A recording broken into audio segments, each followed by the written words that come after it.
Hello, good morning, everyone in the city of Brentwood watching us live and perhaps later. My name is Deanna Lambert. I am with the city's Community Relations Department here, and we're joined by Mr. Todd Hoppenstead, who is our Director of Public Works, and he has had a very long evening last night with all of the storms and the damage that went through our area. We certainly hope a lot of you are do not have home damage this morning, but we know that a lot of you have. Todd is joining us from Red Oak Drive in Southern Woods, the northeast corner of the area here in Brentwood. So, Todd, tell us what you're seeing and what your crews have been out doing all night and this morning. Yes, ma'am. Thanks for having me. First off, let me just say it's hard to hear you because of the equipment running in the background, which is a good thing. We don't want to stall any progress. So if I seem a little delayed or have to ask you to repeat, thank you. Yeah, we've got Public Works crews here. They started about 5 o'clock last night with 27 streets that were closed, roads closed due to trees down. Many of those were open by 11:30 last night. We called in every available personnel from Public Works, water and sewer was in, parks, you name it, to help with cleanup. Um, there were several water and sewer stations without power last night on the water and sewer side of things. But specifically with Public Works, those 27 streets, the majority of those were reopened. Some of those, like the one I'm standing in front of now, had power lines in them. And I can kind of show you a little bit of that. Yeah, and Todd, you were saying 27 city roads were closed at one point last night. I know our fire chief, Brian Goss, was trying to get into the area from Nolansville and pretty much had to go over to Old Smyrna Road just to get into Brentwood because all the major roads were cleared. Is that correct? Or Yes, blocked? ma'am. And even travel throughout the city was difficult. One of our biggest priorities last night was Sunset Road. And coming from our shop off of General George Patton, there were a lot of lesser priority impacts to roads that we had to deal with before we could even get equipment to Sunset Road, which was our number one priority because of the fire station and their ability Yeah. to respond.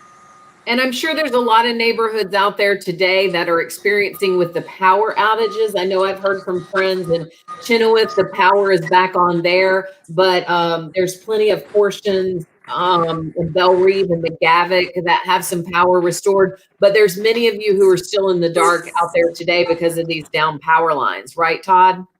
Yes, ma'am. All right. And so we understand there's a lot of power outages. You will have to contact Middle Tennessee Electric and NES. They are working on that as quickly as possible. You can see the down power lines here in Southern Woods. I believe I heard it was a record number of power outages due to this storm. And Todd, you were saying this reminded you of the storms last spring that came through the same area, right? Yes. Last June, I think it was 17th and 19th, if memory serves, we had back-to-back storms, and it's a little bit of a deja vu effect because those were severely damaging, and it was one right after the other, 2 days apart. Unfortunately, they're calling for severe storms tonight, so it could be another 1-2 punch. Exactly. And we do need people to be aware of that severe weather. Again, today we're saying either from 3 to 4 o'clock to about 10 in our area. So those people who are outside working in their yards should be aware of that. So this is really going to impact your crews in terms of cleanup, Todd. What should people expect in terms of the chipper service? The chipper service will be behind schedule. There's just no doubt about that. We recognize that it's a valued service and a significant benefit to the people of Brentwood, especially during times like this. But we do ask that you remain patient with us. Our priority is going to be getting roads open, getting power restored. Although we're not specifically responsible for the electric, we work in close combination with the electric companies to get trees off their lines so they can restore power. Um, there's a lot of priorities that need to be dealt with before we can focus on just the piles of brush that are at the ends of people's driveways. Speaking about that, we will fall behind, but we ask that you put any debris that you've picked up in your yard out, regardless of your typically scheduled week of service. It's easier for us to kind of prioritize and see how we strategize to get it all removed if we can see it. In the past, many people have kind of warehoused it behind their homes or something and waited for their scheduled week just to then drag it out over the weekend, and we find a large volume of debris that needs to be handled. So it'll be best for us if you can get it out. I know that's going to probably dampen the grass, kill the grass in spots. Perspective, please. That's the least of our worries at this time.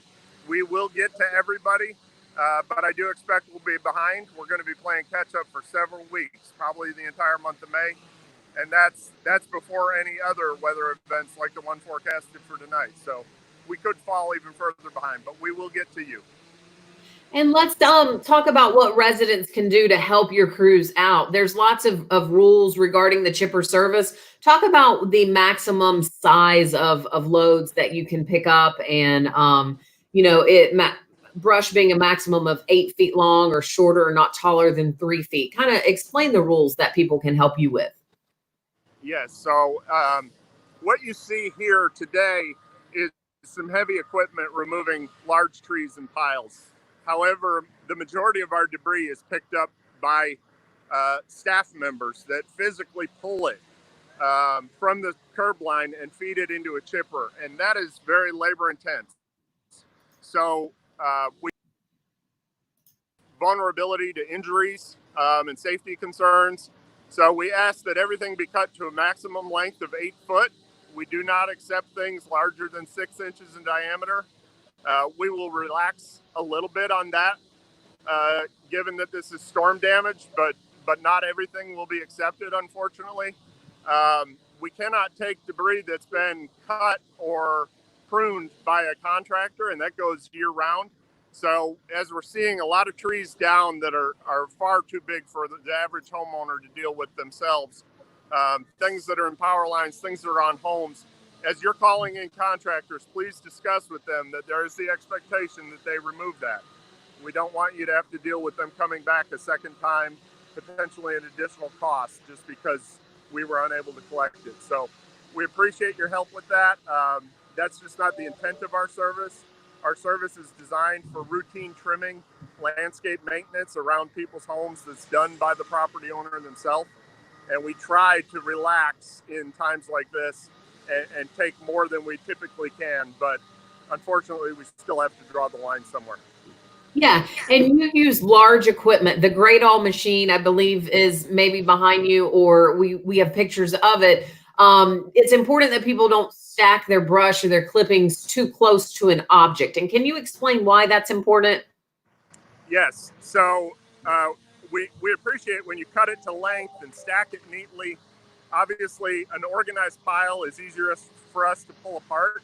If it's twisted and facing in different directions, it becomes twisted, especially over time.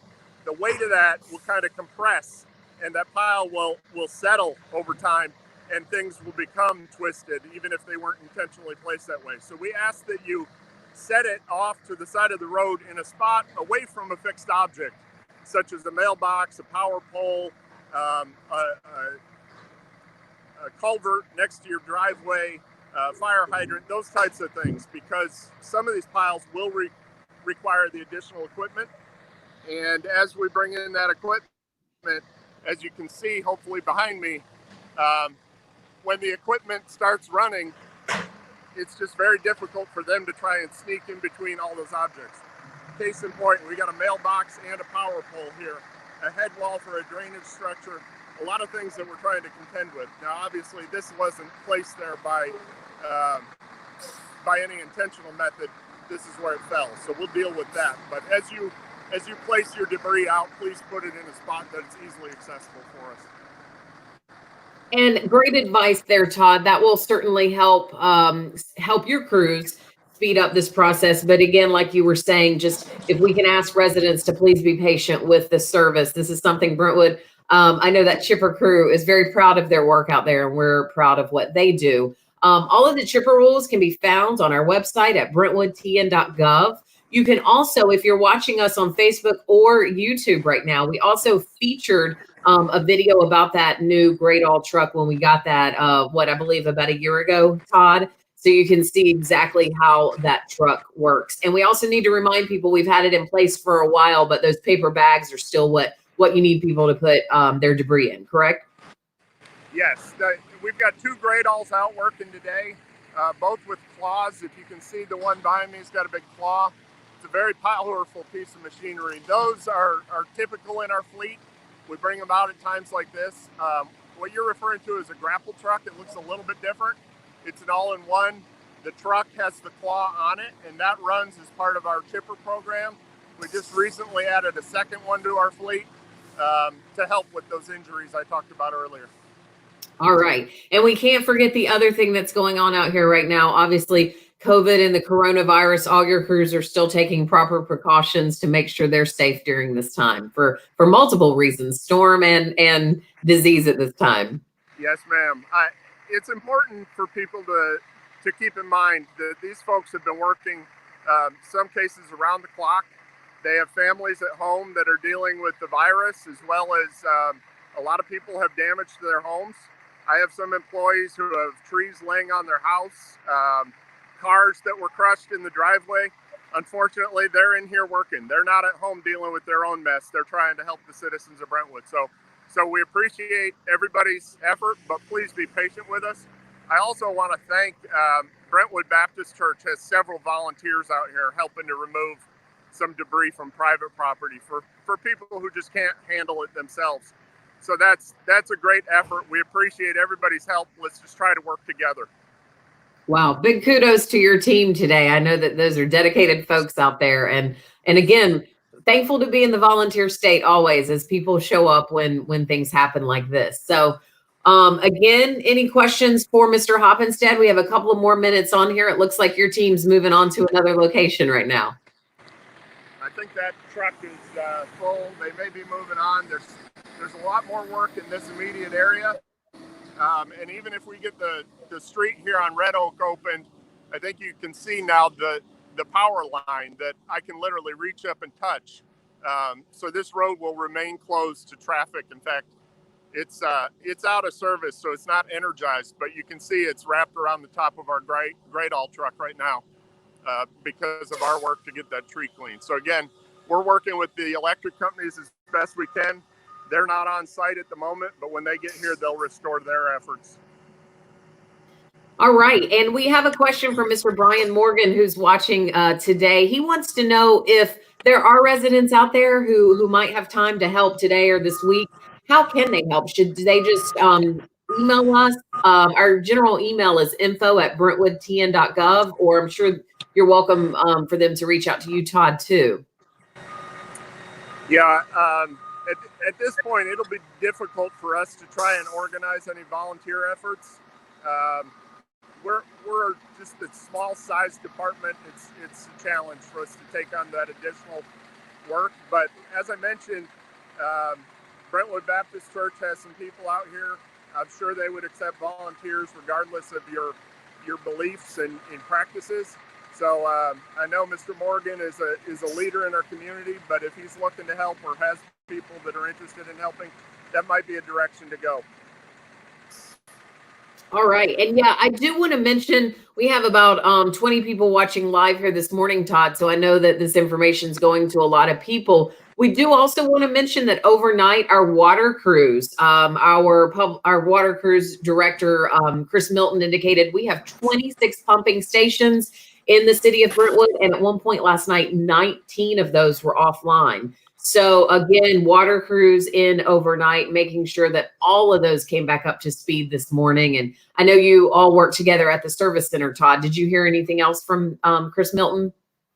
It's been a challenging night for his department as well as mine. That's the highest number of infrastructure-related outages that he has seen in his 15-year career with the city of Brentwood. We heard from NES this morning that they were dealing with a record number of outages. I think because this storm was just such a long line from north to south as it impacted the area, it affected a lot of places. Out along 840, I understand all the signs are down, all the wayfinding signs. There's damage in Fairview, Columbia, Nashville, other parts as well, not just Brentwood. So I think that's probably what's attributed to so many outages. The trees are very heavy right now because they're in full bloom. So when the wind comes through, there's a lot for it to kind of drag on resistance, and it snaps. Right. And right now, Todd, I actually have a picture that Fire Chief Brian Goss sent us. And it was pretty indicative of what was happening last night in their department. This is a printer that prints out all of the calls that come into the department. And I know at one point he said they had 54 calls of service just for the fire department. And he hasn't seen numbers that big since the 2010 flood. So this is, old school paper here, but it's how they get their messages during severe weather. And he said this thing was just printing off crazy last night because of all the calls coming in. So I thought that was pretty neat to see. To that point, Deanna, we should mention that the Brentwood dispatchers have done a tremendous job. Murray County, I understand, lost their dispatch center at one point, and those calls were then forwarded to Williamson County because of volume. A lot of those rolled over to Brentwood. So we act as a redundancy in that process. And if I have my numbers correct, I heard this morning from the chief that in a period of 45 minutes, 2 dispatchers in our dispatch center fielded 246 calls. That's just a tremendous amount of volume. They had to call in additional people, bring in the midnight shift early. But when the phones start ringing right after a storm, there are measures being taken to bring in additional staff, but that takes some time. People are coming from their homes a distance away, and they were dealing with impacted roads as well. So those 2 dispatchers, really kudos to them. Yes, indeed. And also we want to remember our friends to the in Spring Hill, as I was going to try to show you this video right here.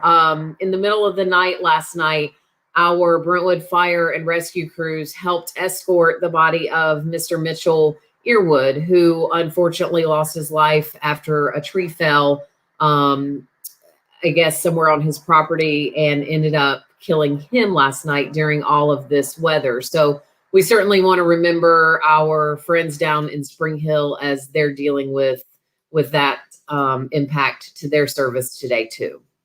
Yes, very tragic. And I'm sure Mr. Earwood, the firefighter from Spring Hill, died last night, would want me to mention that is the greatest reason to remain weather aware. These things pop up very quickly, as it did last night. I've heard stories today of people that were out on their motorcycles, potentially out on boats. You got to remain weather aware. You think you're just taking the dog around the block for a walk, but you don't realize how far home can be when this thing just literally turns on you that quickly. And yeah, we also want to mention.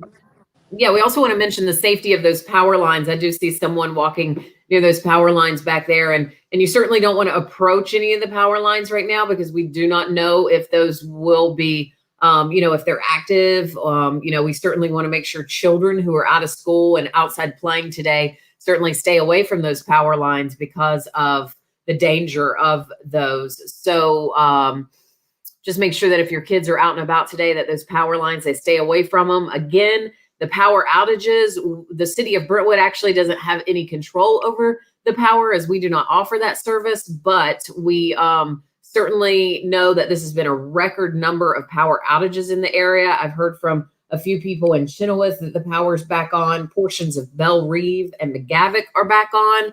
And so as Todd Hoppenstead, our public works director, has been mentioning, our crews are out there today doing what they can in your neighborhoods, trying to clean up the downed trees and remove things around those power lines. So when the power companies can come back in, then all of the objects and the debris are clear and out of the way.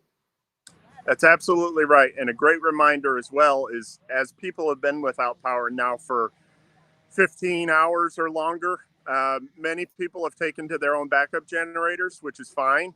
However, if you're unfamiliar with how electricity works, some of these lines that are down are phone lines, some are cable lines, some are power lines. The average person is unable to maybe identify those. And just because you may believe that a wire is down and out of service doesn't mean that as things begin to come back online, or potentially a homeowner who has no intention to, but is powering their home through a backup generator, can backfeed that down line, and it can quickly become re-energized. So always, always, always stay away from those lines. Yes, great advice. And we have, let's see, a comment here from Dana who's saying, thank you for your immediate response. Power is now on and limbs are picked up. So thank you to the city and my sons with chainsaws. May God bless your neighbors and all the city workers. So Dana, we appreciate that comment. Absolutely. All right. I'm just trying to look to see here if anyone else has some comments. We have some, City Commissioner Susanna McMillan here says, thanks. We appreciate the good work. And someone else here's a Todd fan, but Mr. Brian Morgan says Todd is the best. He is. Todd, I truly appreciate the comments, but it's always a team effort. I know these people may know my names and not everybody else, but I want to stress that I'm just managing this stuff. There's people out here that are, breaking a sweat and working really hard. And like I said, many of my people who have impacts at their own homes, I'm fortunate not to be in that situation. So I just want to say kudos to all those people and thank you for the comments. One thing I'll touch on, Deanna, is you'll see we're pulling away from this site here on Red Oak, but there's still a great deal of damage remaining. People are going to wonder why we're leaving it. Our next priority is bigger than the way this currently sits. So at times we have to leave some of it. We address the immediate hazard so the electric company can come in. Some of this stuff will be revisited by city crews, like the pile in front of me. And some of this stuff, like you're seeing here off the edge of the road and up in the driveway, that's on private property, and we're unable to work on private property. We work in the right of way and sometimes in easements, but not on private property. So we will certainly help with some of that debris if these folks choose to set it out for us in the coming weeks. But that hopefully answers some questions as to why we leave what looks like a job unfinished. Yeah, that's a great point to mention that definitely you guys are one part of the puzzle here. And this started even last night with our fire department. Our firefighters get out there shortly after the storm went through last night with chainsaws trying to get some of the initial trees that were in the roads out of the way. And then public works crews comes in behind them. And so, our crews in Brentwood, they do a little bit of everything. The fire department's not just fighting fires. They also help with storm cleanup during these times. So it's all part of a larger piece of the puzzle. And Todd, I just think it's commendable that these folks are able, so a lot of your guys work, an hour, they live an hour or so away, and the sacrifices that they make to come into to do their jobs every day. So we really appreciate it. On the heels of a beautiful Sunday and a beautiful weekend, we called people last night starting about 4:30. And like I said, we got every one of our folks in here last night within about an hour and a half. By 11:30, most of those streets were reopened. So really a pat on the back to them. Yeah, indeed. Well, we want to let all the residents here know that we are here for them. We appreciate you guys tuning in to this Facebook Live today. Please share it on your Facebook pages with your friends so that other parts of our community will be able to hear Todd Hoppensted's information and the plan for the chipper service going forward. Please use patience with us as these storms and anything we possibly could get today. It's a sunny day right now, but as we know, storms often pop up in the afternoon. So please be weather aware. Please be patient with our crews in the days going forward. And we appreciate you joining us today on this pre-lunchtime call here on Facebook. Have a great day, Todd. Stay away from power lines.